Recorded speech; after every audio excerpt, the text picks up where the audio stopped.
الحمد لله نحمده ونستعينه ونستغفره ونؤمن به ونتوكل عليه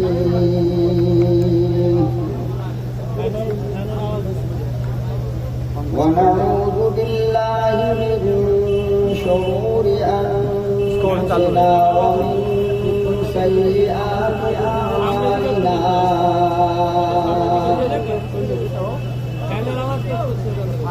من يهده الله فلا مضل له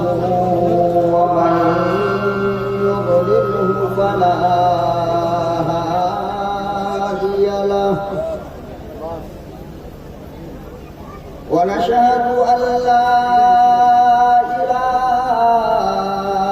إلا الله وحده لا شريك له ونشهد أن سيدنا ونبينا وشفيعنا وحبيبنا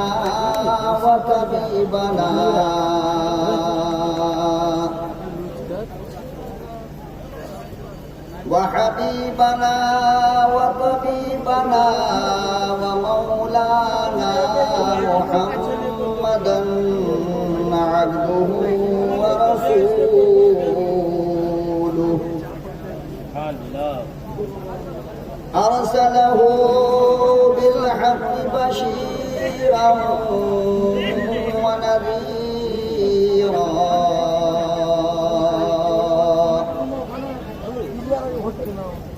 وداعيا إلى الله بإذنه وسراجا منيرا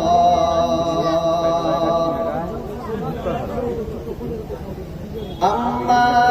بعد فأعوذ بالله السميع العليم من الشيطان الرجيم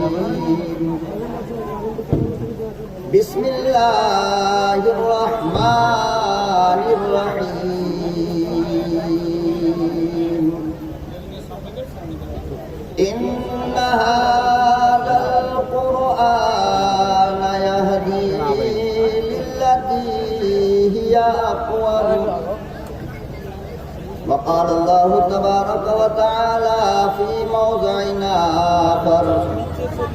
لقد من الله على المؤمنين إذ بعث فيهم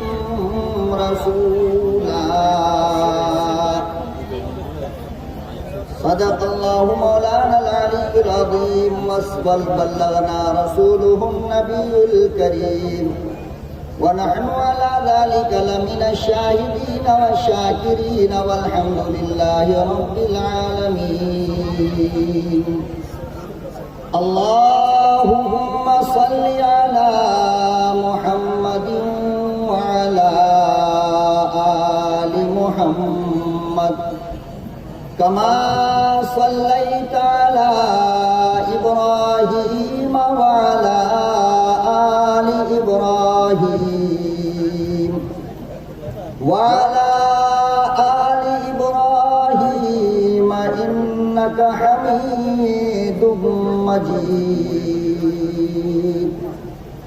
اللهم بارك على محمد وعلى آل محمد كما باركت على إبراهيم وعلى آل إبراهيم وعلى آل إبراهيم إنك حميد مجيد صدائے عشق ہوں نذرانہ دل لے کے آیا ہوں صدائے عشق ہوں نذرانہ دل لے کے آیا ہوں یہی ایک چیز تھی لانے کے قابل لے کے آیا ہوں، یہی ایک چیز تھی لانے کے قابل لے کے آیا ہوں، اور زہر جذب و کشش یہ ہوش تک باقی نہیں مجھ کو، زہر جذب و کشش یہ ہوش تک باقی نہیں مجھ کو، مجھے دل لے کے آیا ہے کہ میں دل لے کے آیا ہوں، مجھے دل لے کے آیا ہے کہ میں دل لے کے آیا ہوں۔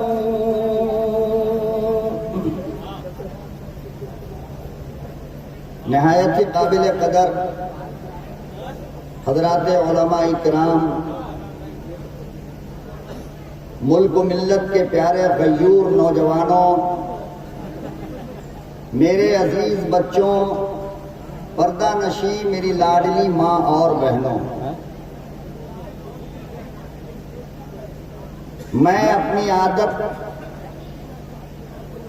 اور اپنے نظریات سے مجبور ہو کر آپ کی عدالت میں ایک چھوٹی سی بھیک مانگتا ہوں، اگر دے دیں تو شاید میں 2-4 منٹ کچھ بات کر سکوں۔ ابھی جب میں آ رہا تھا اور مجھے یہ میرے ساتھی لے کر آ رہے تھے تو مجھے اس بات کا شک ہوا کہ جلسہ 2 جگہ ہے یا 1 جگہ ہے،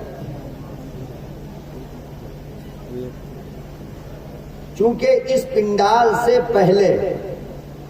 یہ جو پیچھے کا حصہ آپ کو نظر آ رہا ہے، میں قسم کھا کر کہہ سکتا ہوں کہ اس کی 3 گنا پبلک وہاں موجود ہے۔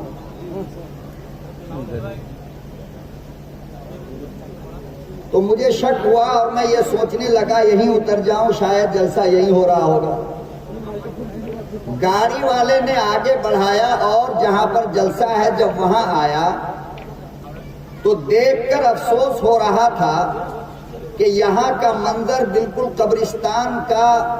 منظر پیش کر رہا تھا، اور ایسے حالات میں زیادہ لمبی اور بہت اونچی باتیں نہیں کر سکتا ہوں۔ تھوڑا سا تعاون آپ کر دیں، تھوڑی سی مدد آپ کر دیں تاکہ میری عزت بچ جائے اور آپ کا کچھ بھلا ہو جائے۔ اب روڈ پر جو لوگ پھر رہے ہیں، جو لوگ دکانداری کر رہے ہیں، جن بیٹیوں کو آج تک یہ ہوش نہیں آیا کہ جلسے کے نام پر گھر سے نکلی، ماں نے اجازت دیا جلسے کے نام پر، شوہر نے اجازت دیا جلسے کے نام پر، باپ نے اجازت دیا جلسے کے نام پر، اور وہ مارکیٹنگ میں لگی ہیں۔ صبح میں جب ان سے پوچھا جائے گا کہ کس مولوی نے کیا کہا تو وہ یہ کہے گی کہ مجھ سے یہ نہ پوچھو کس مولوی نے کیا کہا، بلکہ مجھ سے یہ پوچھو کس کس چیز کی دکان کہاں کہاں لگی تھی۔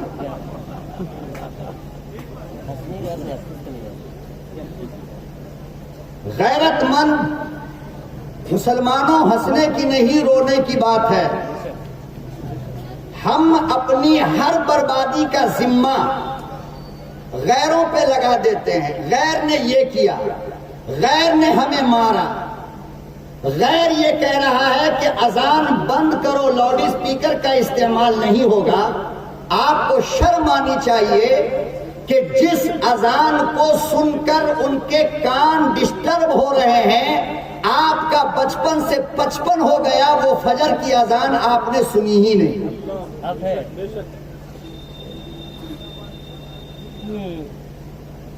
اب جس نے فجر کی اذان ہی نہ سنی وہ اب روڈ پر نکلیں گے احتجاج کر کے، ہم جان دے دیں گے، یہ نہیں ہو سکتا ہے۔ ہم جان دے دیں گے مگر یہ نہیں ہو سکتا۔ یقین جانو کہ تمہارے ان تحریکوں سے جب تک کہ عمل نہیں کرو گے کچھ بھی کسی کا بگڑنے والا نہیں۔ لاکھوں روپے خرچ کیے، مجھے افسوس ہو رہا ہے، مجھے اس بات کا غم نہیں ہے کہ میں آپ سے کچھ بات کر پاؤں گا یا نہیں کر پاؤں گا، آپ پر مجھے افسوس ہو رہا ہے کہ جس ماں نے پیسے دیے، جس باپ نے پیسے دیے، جس نوجوانوں نے زمین برابر کر، میں اسٹیج والوں سے خصوصاً درخواست کرتا ہوں تھوڑی دیر مجھے ہضم کر لے خاموشی کے ساتھ۔ مہینوں پہلے دعوت نامہ گیا اور اتنی محنت ہوئی، ماشاءاللہ اتنی محنت ہوئی کہ دل خوش ہو گیا، اور آنے کے وقت پنڈال دیکھ کر میں یہ سمجھ رہا تھا کہ 1-1.5 لاکھ کا مجمع تو آج ضرور ہوگا، اور ہے، لیکن پنڈال میں نہیں ہے، دکان پر۔ اور 3 گٹکا، کتنا؟ 3 گٹکے کی پیکٹ منہ میں رکھے ہوا لیفٹ رائٹ روڈ پہ کر رہا ہے، اور جہاں لفظ محمد آئے گا بس وہیں پہ کہے گا۔